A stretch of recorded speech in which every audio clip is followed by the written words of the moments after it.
at sa inyong pagsasama ay ang aking dalangin sa Diyos ay magsama kayo na laging nagmamahalan at hinahabaan ang tinatawag na pisi, ang pasensya sa isa't isa. At habang buhay, tayo ay kaya nga ay nakilala ko naman kung paano ang inyong lakad ng buhay na mayroong parang kaya nga nasa ilalim, sa ibabaw, pero ang lahat ay lagi nating isasangguni sa Diyos, sapagkat ang ating lakad ng buhay ay kinakailangang mayroong Diyos na sa atin ay gumagabay.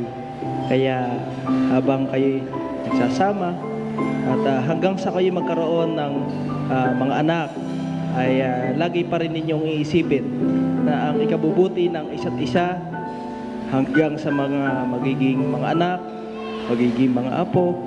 At ako naman ay laging aalalay sa inyo habang ako binibigyan ng Diyos ng lakas. Kaya tayo lagi magsasama sa lungkot at sa ligaya, at ang ating Panginoong Hesukristo ay lagi nating kasama. Kaya maligayang bati sa inyong pag-iisang dibdib. Mabuhay ang bagong kasal. Palakpakan po natin ang bagong kasal. Maraming salamat po.